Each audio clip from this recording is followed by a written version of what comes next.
Welcome to the Future of SMF, the podcast where senior leaders in compliance, risk, financial crime and data protection share the strategies, stories and insights that got them to the top.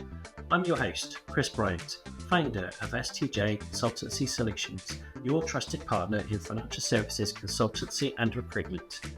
In each episode, I'll bring you exclusive conversations with respected leaders in their field, sharing how they got to where they are and how you can too.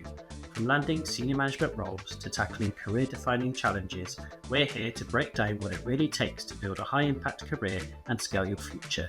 Right, let's dive into today's episode. So today we're joined by Adam Sketchley. Adam is a seasoned professional in the investment management sector. He's got a wealth of experience, a really keen eye for market trends, and has been instrumental in steering investment strategies that align with the evolving financial ecosystem. So welcome to the show, Adam. Thank you. Pleasure to be here. Well, let's get started straight away. So we've got my most favourite question that I always ask everybody. We'll start with the obvious. So let's start from the very beginning. So when you were young, what did you want to be when you grew up?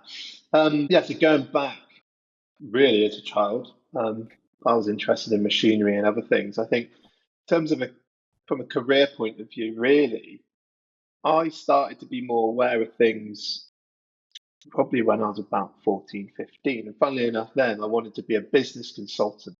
And I think that was because back when I was that age and you still had dial-up internet, when you went on Monster Jobs, the only career site that was around at the time and sorted by salary, business consultant was always coming up top. How or why I thought I could be a business consultant with no experience at that time is beyond me. But I think what interested me at that point was certainly how businesses work, trade, commerce. Certainly, I think if you think through where my career's gone since then, that was probably the start. I mean, I was doing business studies as an A-level as well. So that's where that was probably my first sort of thoughts around jobs and career. And it was very service focused from that point. Awesome. So how did you then end up getting involved in financial services? What took you that way? Well, as I went through sixth form, I just become through TV articles, the press. I always remember my father had the paper at weekends and I'd read the business section and they'd talk about shares and stocks. And that was really the first point where I went, right, okay, this is quite interesting. I mean, some people look at it as gambling. It's not gambling to me. I hate gambling actually. But it was more as an investment point of view, the strategy. It was more about what goes into that. What makes a share price move then?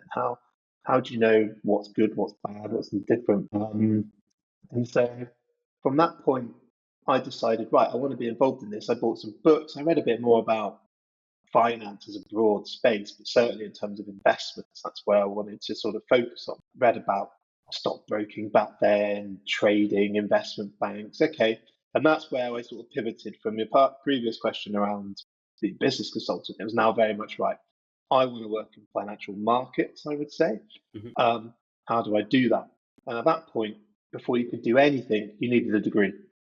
So I shocked my parents and turned around and said, one day I come home and I said, right, well, I'm going to university. They went, what? We didn't expect that. I said, well, yeah, I need this piece of paper if I'm to even get my foot in the door for doing this. So from reading around doing that, I was started to sort of form my own career thoughts, what I needed to do, different levers to pull, prerequisites that I needed. So that's how I sort of got into the thinking of finance. That's quite an interesting start there. So, you mentioned a degree. It's a bit kind of a up in the air question these days as to whether that is absolutely necessary for what you do. Do you think that that's still something that prospective employers really look for these days? I think times have changed. I mean, I started university in 2002 and I left. I had an industrial year as well at Bank of New York, which is great. Maybe we'll talk about it later. But so I left 4 years later in 2006. So there's been a lot of water under the bridge since then, and I think it has changed. I know there's a lot of degree apprenticeships. I think are very interesting.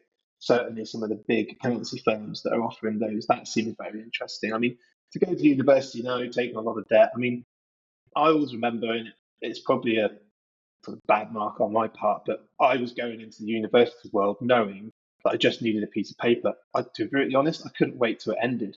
because I was so hell-bent on getting into finance and quite driven to be there. I wasn't at a great secondary school. I had good A levels. I wasn't at a red brick university.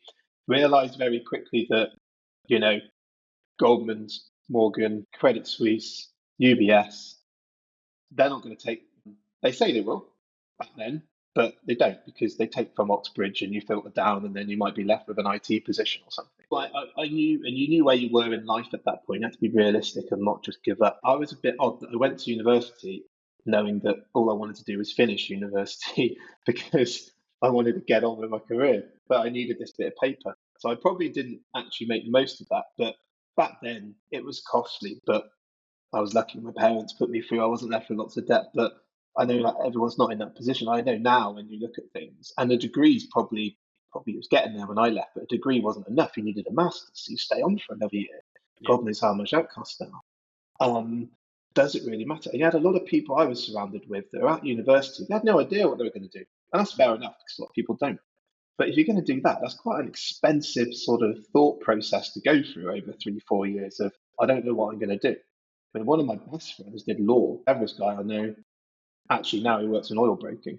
Didn't like law, but you get by, you do what you need to do. But I think, yeah, to answer the question, I think now times have changed a bit. I don't think you need. I think because you always got that problem, right? And maybe this is a question that's coming. I know I'm talking a bit here. You finish university, apply for a job. Oh, but you've got no experience.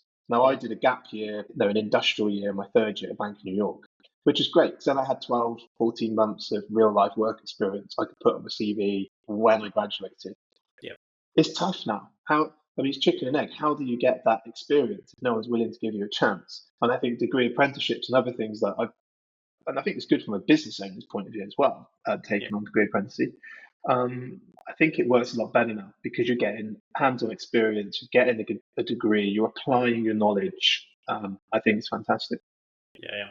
And even back in the day, I think even if you had the degree, you still went through, I mean, especially at some of the bigger investment firms, you still went through this mill of, going through like an apprenticeship style, I suppose, in many ways. But you'd go in with a bunch of other interns, and you'd have to be the one that shone the brightest and worked the longest hours, put the most effort in to stand any chance of actually getting a career there.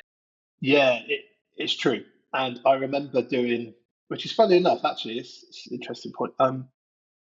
So I had to get my industrial year. I managed to get the Bank of New York, but during that process, I went to one of the sort of mini industrial milk round processes. So I went to Barcap, sat in their canteen with a few hundred other people doing their maths tests.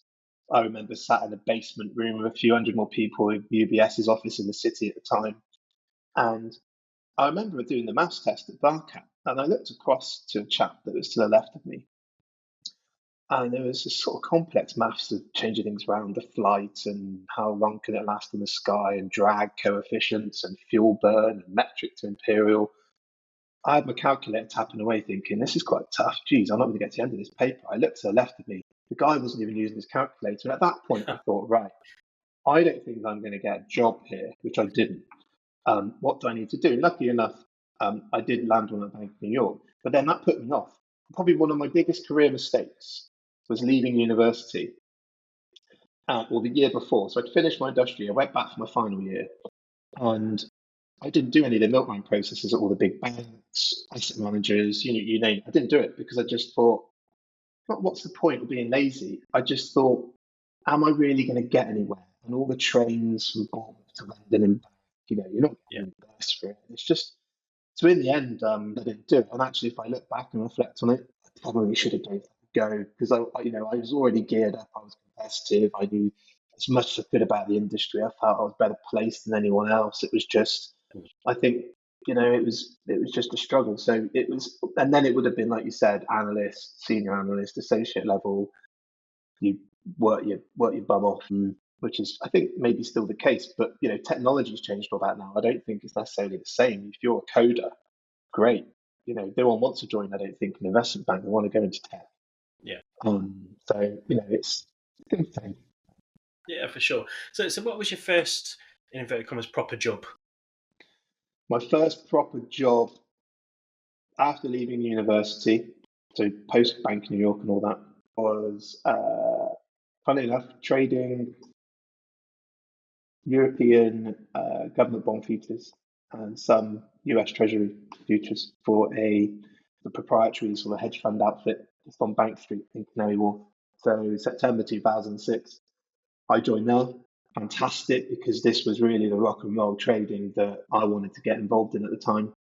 Very institutional, some good training to start with, basically on a grad scheme. That was probably fundamental sort of shaping of my career, really. And then probably the first of many hurdles appeared 2 years into that, being the global financial crisis, which was hitting markets and people like me well before it was hitting, the 6 o'clock news. I think, what was it, 2006? I must have left there around about 08. And funnily enough, Lehman Brothers was literally next door but one down on Bank Street, Canary Wharf.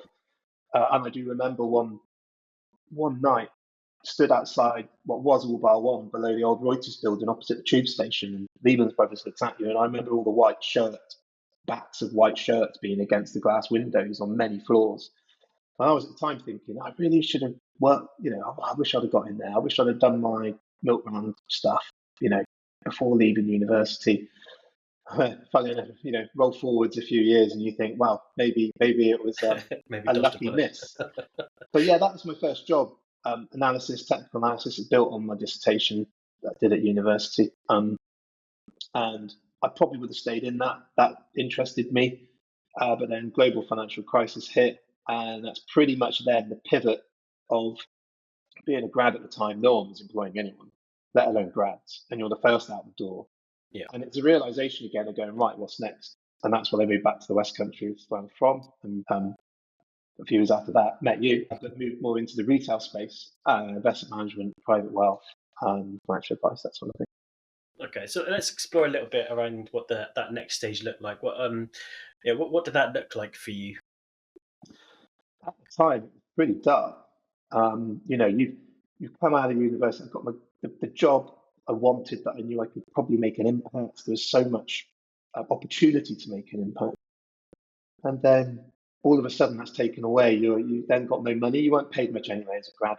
And rent in London's expensive. My now wife at the time was working as well, sort of South Canary Wharf, and we lived in Greenwich. And I just remember sat there thinking, what do I do? And again, because I know the industry and everything, so I went, right, well, maybe this is an opportunity in a way, after you sort of mope for a bit that you've got no job. And I said, right, so maybe I'll go into accountancy, because if I can get my accountancy qualifications over a couple of years, the bad storm will blow away, as it always does, and then I can maybe pivot back into institutional investments, being an equity research analyst, because accounting qualifications are very helpful for that. So that's when I briefly had a spell where I'd done half of my chartered accounting qualifications, but it meant moving out of London, moving back to the West Country. But I got to admit, probably about 3 or 4 months into that, I realised this is really not for me. I mean, I've got a lot of friends that are accountants, and it's a great career, but it didn't have the sex and violence that I really wanted. It's very formulaic, and I quickly realised that I don't want to see this through.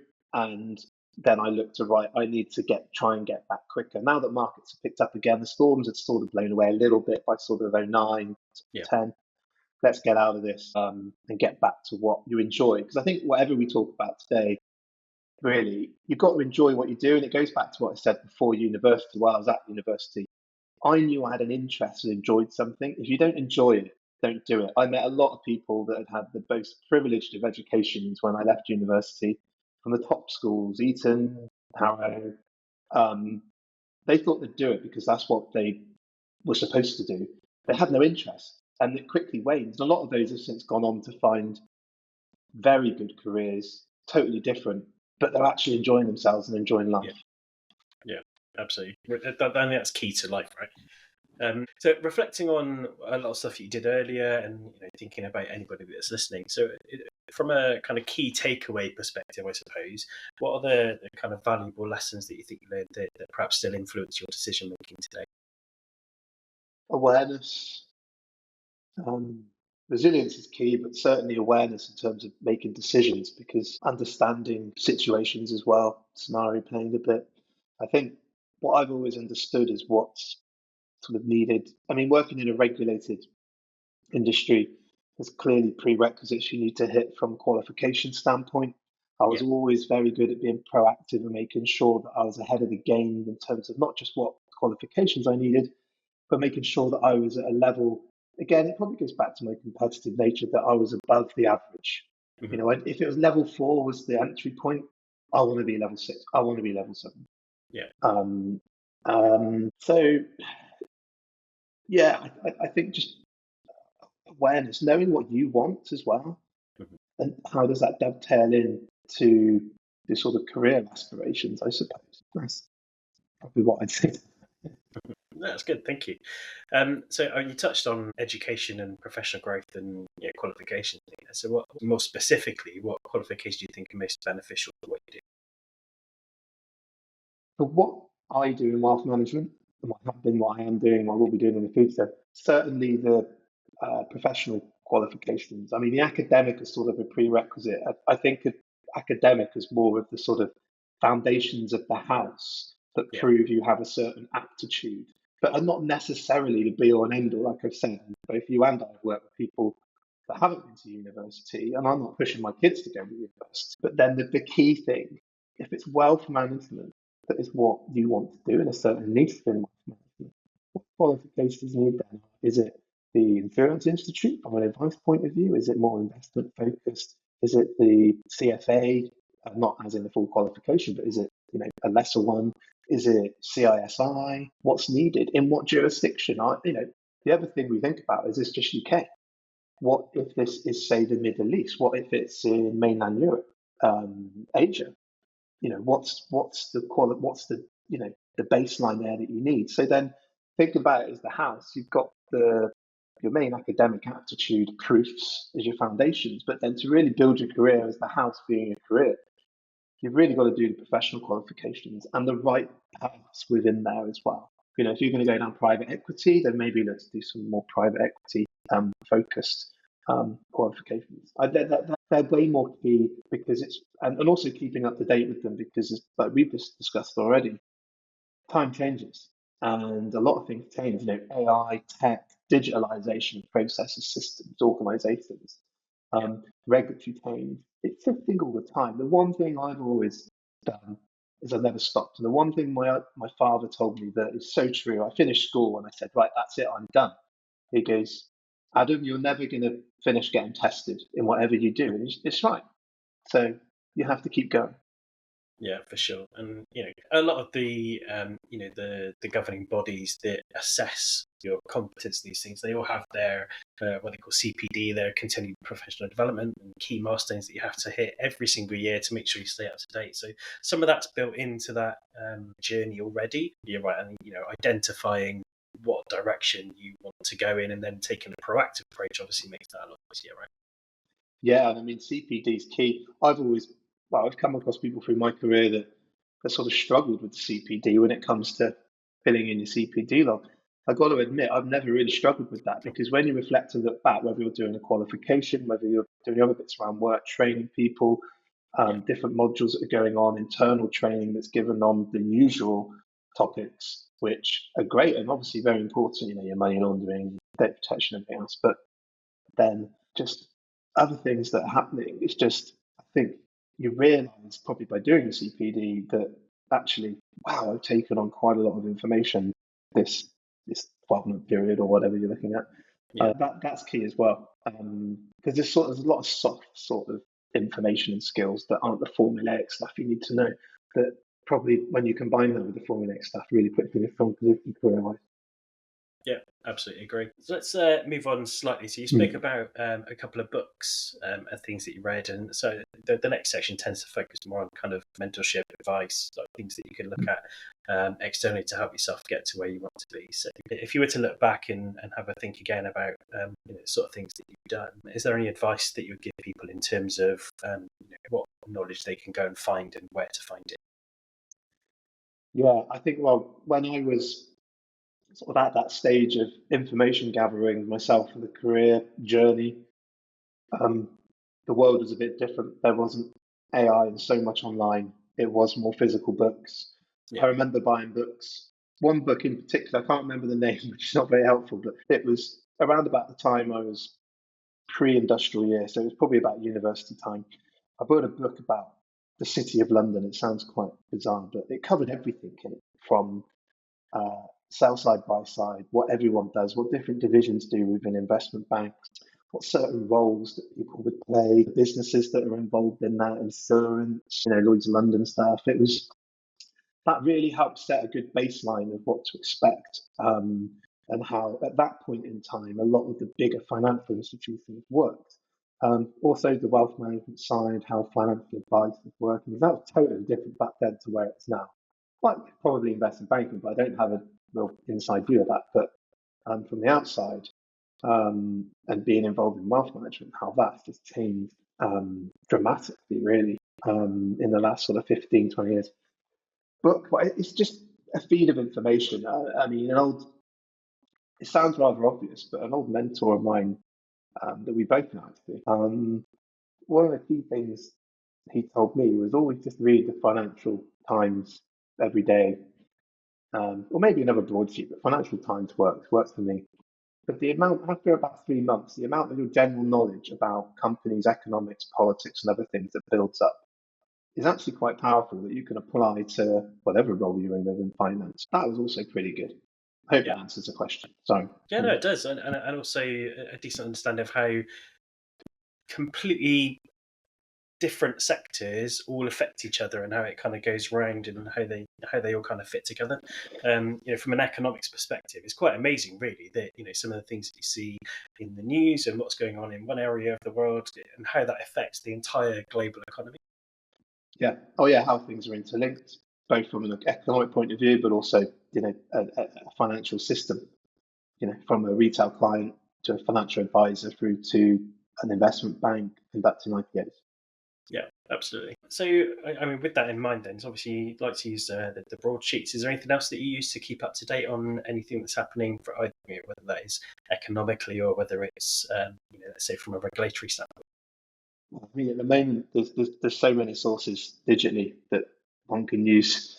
Both the traditional sources, broadsheets that have turned digital, like I mentioned already, news feeds, Bloomberg. I think in this day and age, what's different to maybe 15 years ago with that is the credibility of that information. I don't want to talk about fake news and Trump too much, which is topical at the moment, but there is a lot of fake news, clickbait stuff. Yeah. Social media for me is very helpful. Also, there's a lot of hoo-ha, LinkedIn, when people want to give their opinions and stuff. Everyone's welcome to that. So the more factual information that you can find, I often have a Bloomberg subscription, news subscription terminal. I find that quite useful.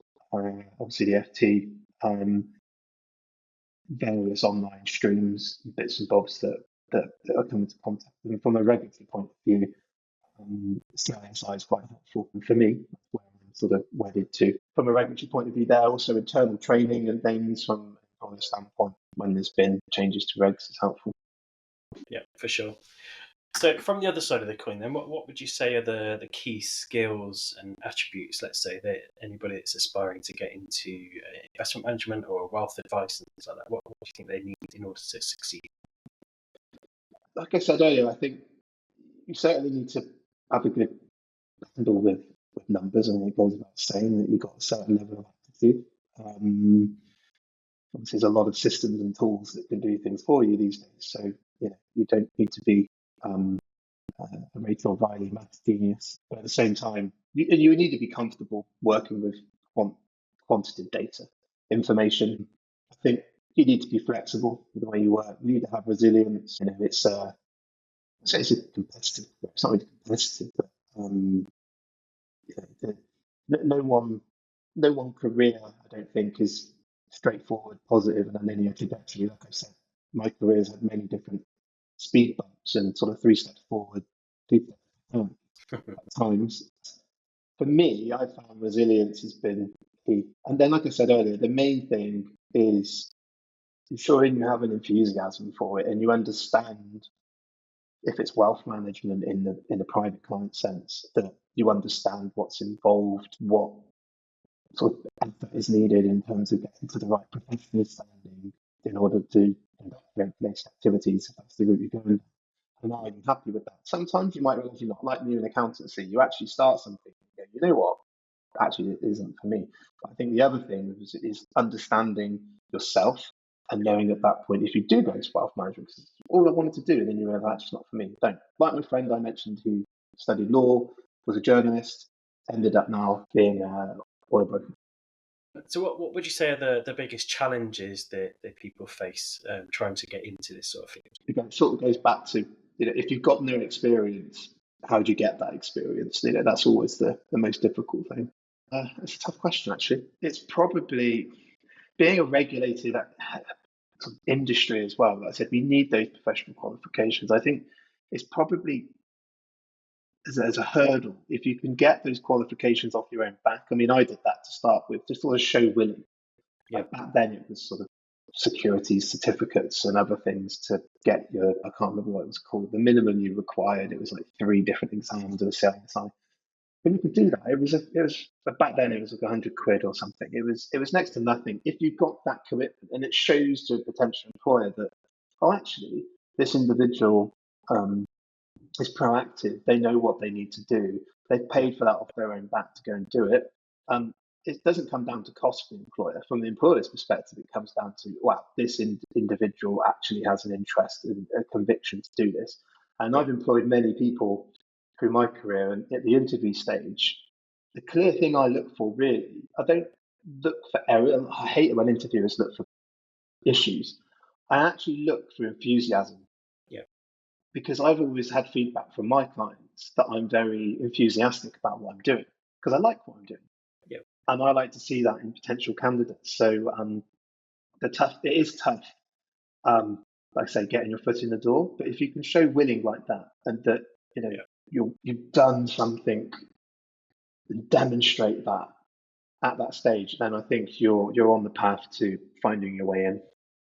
Yeah, I tend to agree with you. I think you can teach anybody to do a job, right? You can't teach them what attitude to have and what their behaviours should be. Exactly the same whenever I've hired people. It's all about attitude and drive and what do they actually want to do and how enthusiastic are they about it. Drive's the key word there, Kris, actually. Yeah. Excellent. Well, that's amazing. Is there anything else coming to mind that you'd quite like to share with anybody who's looking at senior roles in finance? Senior roles are also probably more difficult than anything else in terms to move to. I mean, the one thing I've always tried to do is I've keep a strong network of people that I've worked with. Like I've worked with yourself over 10 years ago now, and I think that helps that you know of people in the industry, different things from an executive point of view. That's certainly very helpful. I have a sort of full consultancy business as well, and that's helpful with that. But really, it's resilience, and from an exec level, it's moving with the times. Recently I've been involved in one business where they just don't want to see that the old investment management and then a wall and a financial advisor is gone. The financial advisor is the gatekeeper of capital now. That's coming down. The old investment managers were really clever and rainmakers. That's no different. There's no information source that those investment managers have now that no one else has. Yeah. So there's no competitive advantage anymore, and it's being commoditized. The real focus is on financial advice and then the supply chain that surrounds that. So from an exec point of view, it really is, like I said earlier, understanding maybe scenario playing what's ahead and making sure we move with the times as artificial intelligence comes in, is changing a lot of things. Digitalization's already changed a lot of things, but will change more. And that will impact the C-suite in the future. So, yeah, no, that's excellent. Thank you. So that's a wrap for today's episode. So a huge thank you to Adam for sharing your journey and your insights and experience. I'm sure that the listeners will have found some really useful and nuggets of information from that. So thank you again. Thanks for having me, Kris. I hope so. And I look forward to coming back in due course. So thank you. Pleasure. Thank you. So that's it for today's episode. Thanks very much for listening.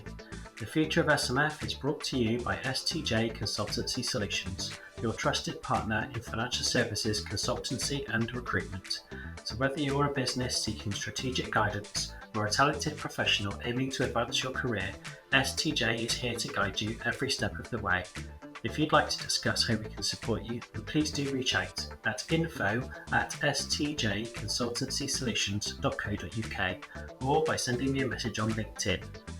If you find today's conversation valuable, please do me a favour and share it with your network. You can also subscribe, rate and leave a review to spread the word. I'd really appreciate it. Again, that's it for today, so we'll see you in the next episode, coming soon.